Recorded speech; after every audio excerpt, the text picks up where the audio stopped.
Hey everybody, it's Anna and welcome back to my booktube channel. Today I am going to be comparing the books that I have read this year so far with what Goodreads has determined is the most popular books of the year so far, which I believe is done based off of, yes, selections are based on the total number of reader reviews and which titles are making their way to the Goodreads members' want to read shelves.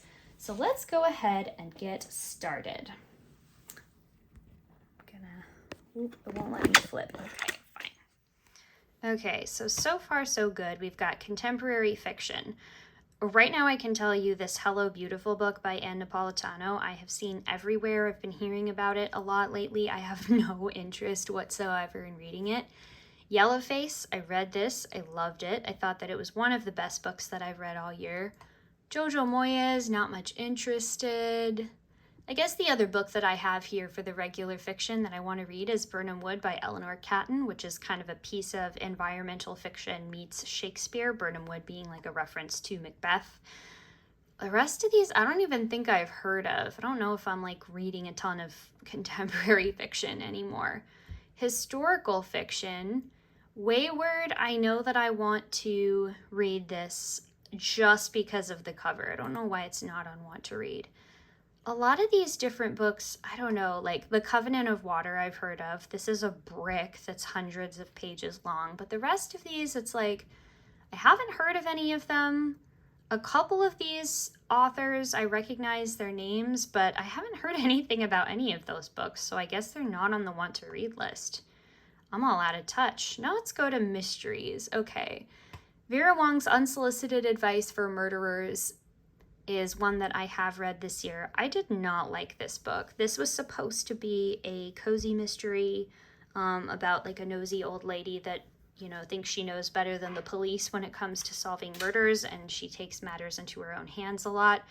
But there was not really a whole ton of like tension or stakes or interest for me there. It really seemed like the murder was completely incidental to the plot, which is really not what you want in a murder mystery. Kind of the same thing with The Bandit Queens by Parini Shroff. It was a good hang. I really enjoyed hanging out with the characters. It basically follows the story of Geeta, who is a woman living in a like rural small Indian village. Everyone is convinced that she murdered her husband to get rid of him, even though in fact one day he just like wandered off and disappeared. So the different women in the village start coming to her for help with getting rid of their husbands that they don't like. And honestly, a lot of it is like about the friendships and the, you know, uneasy alliances that take place between these women. So it was good. Again, not like so much of a mystery. The rest of these, I don't know, like these are not necessarily books that are calling out to me, but that's okay. Fantasy. Okay, this Fourth Wing book, I'm seeing it everywhere. I've heard it's about dragons. As much as I love dragons and all that, this book really does not seem like it's my cup of tea. I'm really just gonna go back and like read Robin Hobb. Hellbent, which is the sequel to Ninth House by Leigh Bardugo, I have on my want to read list. I don't know if I'm actually gonna get to it because like right after I finished Ninth House, I was like ready for book 2. But time has passed since then, and my reading tastes have changed, and I kind of have this really on the back burner of want to read. A Day of Fallen Night, which is the second book in the like Priory of the Orange Tree series, is also a giant brick. I actually have it on my shelf behind me, and I still do want to read this. I need to read Priory of the Orange Tree first. That is a book that I have started twice and I still haven't finished, and I'm gonna do it this year. I keep telling myself, but I am.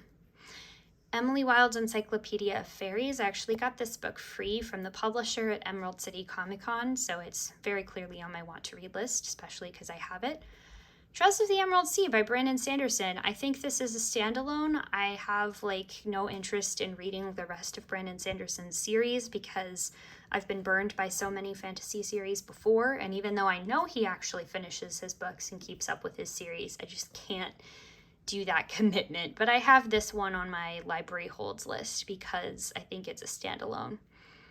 This Atalanta, whoever does this author Jennifer Saint's cover artwork, like A+ for you for doing an amazing job, because I always recognize them instantly as being a part of this author's work. And she does like Greek myth retellings, it seems like, so that's cool. Another Greek myth retelling. Oh yeah, the new Salman Rushdie. I do want to read that. I know that I think that that's pretty long. Haven't heard of Witch King by Martha Wells. Okay, let's go to sci-fi. Again, we have The Lives of the Puppets by T.J. Klune. It's going to take me a while to read that as well because I have the previous 2 books in the series and I still have not read them. They were a birthday present for my sister-in-law. I have heard of Chain Gang All-Stars. I don't think I'm going to read it right now just because the subject matter is incredibly heavy. It's basically about a bunch of people that are imprisoned and forced to compete in these like different fights and stuff for the amusement of the society that imprisons them. And I'm just like, I cannot read this right now. Never heard of the rest of these. Okay, I've heard of Adrian Tchaikovsky. I think that this is it's part of a series. Horror. Man, I haven't heard of any of these. Although House with the Good Bones I did check out from the library, so I guess that means I want to read it. I've heard it's a Southern Gothic, and I've never read anything by T. Kingfisher before, so I'm curious. I've heard of Bad Cree. It's a debut. Haven't heard of the rest of these. Okay, romance. Oh, it really seems like all the popular romances are not any of the ones that I'm really interested in reading. I don't have plans to read any of these, even though I've read at least 8 romances this year, 1 for every month for my book club, and then I've definitely read more besides that, but none of those were the most popular romances on Goodreads. Young adult. Okay, I forgot that this was a thing, The Stolen Heir. This is the same universe as like The Cruel Prince. I'll probably read those when I want to read something, kind of like a guilty pleasure. I don't feel guilty about reading anything like this because I don't feel guilt about what I read. But so-called guilty pleasure. No interest in Cassandra Clare. This seemed really cute, the Talia Hibbert YA romance. I had it out of the library, but it wound up having to go back. And Divine Rivals I have on hold at the library. The rest of these, I haven't even heard of these 3. This Warrior Girl Unearthed. I've seen this before, but I'm just not really reading a ton of young adult anymore. My reading tastes have changed. Nonfiction. I have no interest in reading Spare.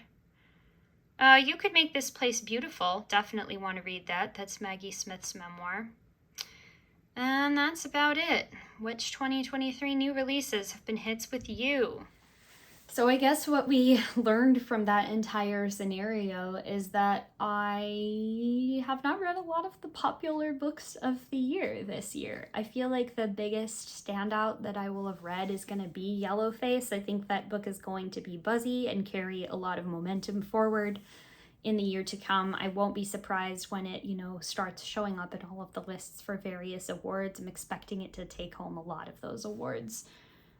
But yeah, I guess that's it. That's what we learned, is that I'm not reading a ton of popular books. I'm reading a ton of random weird things that are not making it necessarily onto bestseller tables. And I think we also learned that my want to read is such a longer list compared to what I actually have read. There's like no hope I'll ever finish.